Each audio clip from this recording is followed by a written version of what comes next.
You're watching Carlton, where now it's time for tonight's main news from ITN.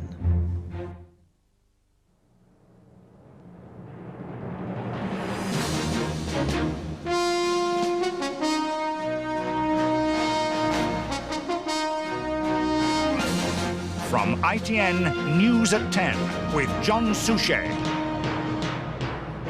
Labour suspends 4 Euro MPs in discipline row. Stalked woman's horror as verdict is quashed. How community care could end a hospital bed shortage. Manchester United's battle in the Champions League. And the breakthrough that may spell the end of the combustion engine. Good evening. 4 Labour Euro MPs were suspended today for not towing the party line. They refused to sign a new Labour Code of Practice which forbids public comment on the party's proposals for the next European elections in 1999. The 4, already dubbed the Strasbourg 4, believe the proposed selection procedures will screen out old Labour members like themselves. They said tonight they wouldn't be gagged. Our political correspondent Hugh Pym reports. This was the act of defiance which triggered Labour's latest disciplinary crackdown. 2 Euro MPs handing a letter in to party whips in Strasbourg, refusing orders to obey a new code of practice. That code barred any criticism of Labour's decision to introduce proportional representation for the next Euro elections. This system of election, which is being invented now, would have been all the rage in Russia a few years ago. It was very fashionable, but I hope it's not going to become fashionable in England. So that's why I want to speak out, and however kindly they put it, I can't accept the invitation to shut up. I think it's vital that we speak out as Members of Parliament against this attempt to gag us, because it's clear that if Members of Parliament cannot speak on the methods in which they're elected, then there's fundamental restriction on their rights as individual members. But within minutes, Mr Coates and 3 other Euro MPs were told they'd been suspended. He later tried but failed to get the European Parliament to intervene. Mr President, this is a very serious matter. I would beg you to be... It's a very serious matter, but it isn't a matter on the agenda today. There has been a suggestion that the Code of Practice is in breach of European parliamentary privilege. That is not the case. We have had a categorical commitment from the President of the European Parliament that that is so. But back in London, as Tony Blair received a mixed reception on a visit to a city trading floor, some booze but plenty of warm handshakes, left-wingers accused him of autocratic leadership. It's a deeply authoritarian action that's been taken, and it's against my understanding of the principles of democracy and, above all, the principles on which one elects somebody to Parliament. Labour sources point out the suspensions were ordered by party managers in Strasbourg, not the leadership. But the code which the 4 rebels refused to sign up to was agreed in London by the National Executive last month. And today's developments will increase the suspicions of those who believe that Tony Blair wants to purge the party of the old left. Hugh Pym, News at 10, Westminster. Perry Southall, the dental nurse who claimed to have been stalked for 8 months, said tonight she was sickened when she heard the man who was convicted and sentenced to 5 years imprisonment was to have a retrial. The appeal court ruled that at Clarence Morris's trial, expert psychiatric evidence that should have been called wasn't, and it allowed his appeal. Andrew Simmons reports. Clarence Morris had been convicted a year ago of causing actual bodily harm by stalking, after a court was told his alleged victim had suffered mentally. Dental nurse Perry Southall was said to have symptoms which included personality change, but appeal judges said today that the actual bodily harm complained of didn't amount to physical injury because Morris never touched her. After first meeting her at this East London dental surgery, he's alleged to have stalked her for 8 months, making her frightened and anxious. But the trial judge, Gerald Butler, had refused to hear evidence from a psychiatrist about her condition. The court ruled that the trial judge had been wrong in law in putting the case before a jury without psychiatric evidence. Lord Justice Potter said, with some regret in the light of all the circumstances, there should be a retrial as soon as possible. Tonight, Miss Southall, who has given the Sun newspaper exclusive rights to her story, was in shock. When I was in the court initially, I had to go through all of what happened, explain what I'd been through. And knowing that I'm going to have to relive it all again. And you know, I was just starting to feel a little bit better within myself. but that's all gone to pieces again. I feel terrible, I feel sick. Clarence Morris has been remanded in custody pending the new trial. Andrew Simmons, News at 10. The government today hit on what it believes could be a solution to the hospital beds shortage. It's steering extra money towards social services departments so that old people who can be looked after at home don't have to be kept in hospital. The Health Secretary, Frank Dobson, said he didn't expect an NHS beds crisis this winter. Our health correspondent Penny Marshall reports. You're much more confident on the stairs now, aren't you? Yes. Last week, Maria Bahu had a hip operation in a London hospital. She's already at home when nurses visit her. This is a radical approach to post-operative care. I didn't think that one, gets so easily over such a serious operation, and can go home so quickly. The government wants to free more hospital beds, easing so-called bed blocking, by investing in more community care, using extra money for the NHS earmarked last week. Some of the money, of course, will be provided for the hospitals to provide additional emergency services, but quite a lot of it will go to local social services who will be able to provide better care, particularly for old people in their own homes, to keep them out of hospital in the first place or to get them out quicker once they're better. This comes as an Audit Commission report today suggests that half of the elderly patients in hospitals could be treated at home. When people are in a hospital, they sometimes can't come home because there isn't an adequate level of service for them at home. We want health and social services to work together very jointly with much wisdom to use this new money effectively to get people home.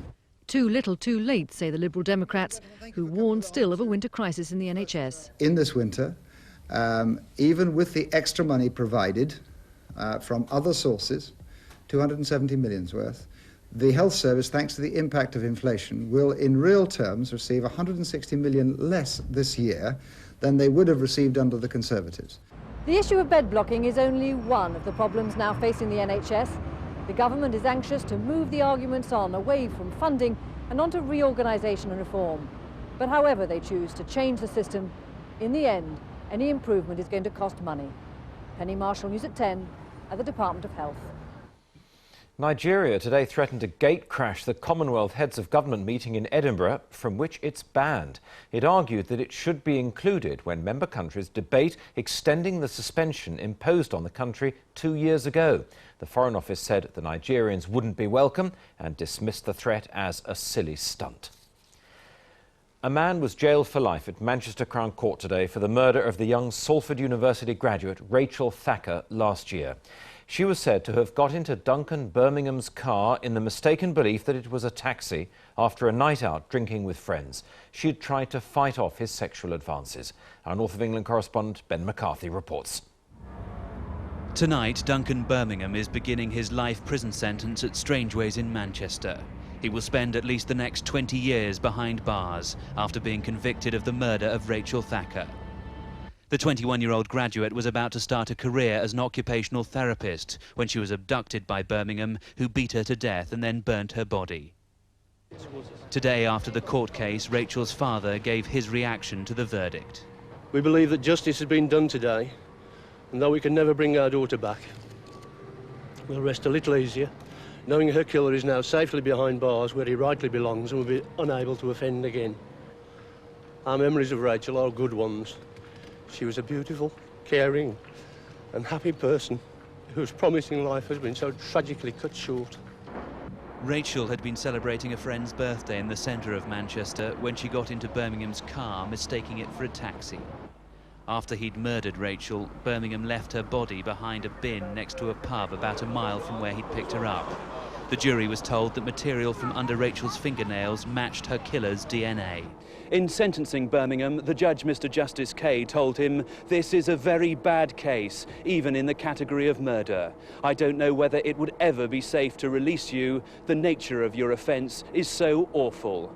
And he went on, "I have come to the conclusion that you should serve a minimum of 20 years. Ben McCarthy, News at 10, Manchester Crown Court. A new sort of engine which could cut air pollution from car exhausts by 90% was being promoted by President Clinton in America today as a force for environmental good.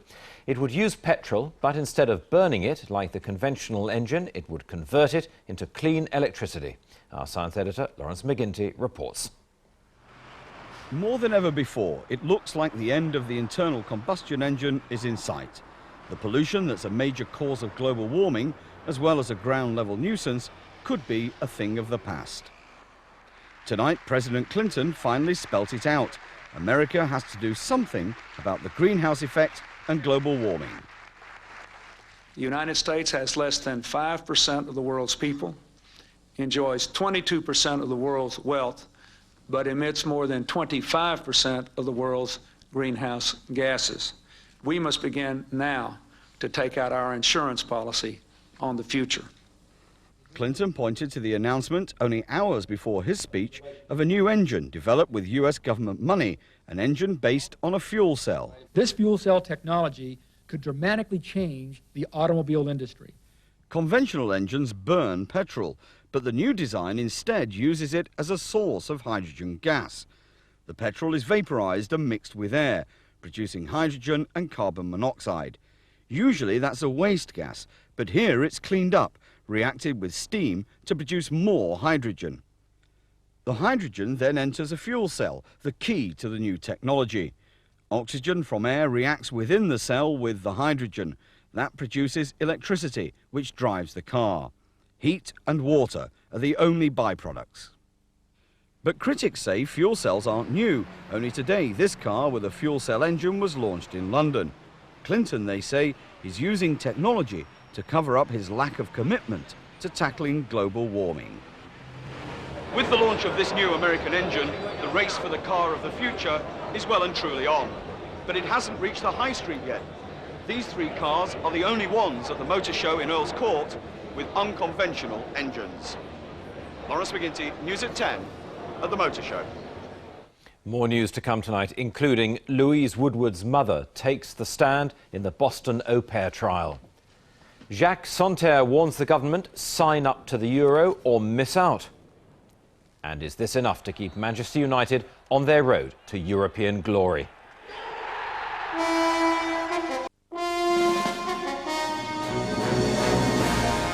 Welcome back. Susan Woodward, the mother of the British au pair on trial for murder in America, went into the witness box today. She recalled a visit she had made to the Epons, the family her daughter Louise worked for, and said Louise had been very happy there. ITN's James Mates is following the case. She has waited 3 weeks to give evidence. This morning, Mrs. Susan Woodward, smiling broadly at her daughter across the room, told how she'd stayed with the family Louise worked for, and even looked after the children. You enjoyed Matthew and Brendan very much while you were here, didn't you? I did, yes. And the boys enjoyed you very much. They did, yes. And during that entire week, you never saw any accidents or harm come to Matthew that week, did you? No.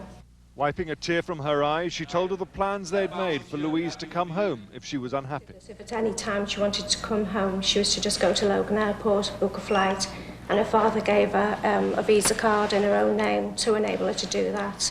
Her evidence over, she joined her husband Gary in his regular seat at the back of the court to watch another defence expert insist Louise hadn't killed the child.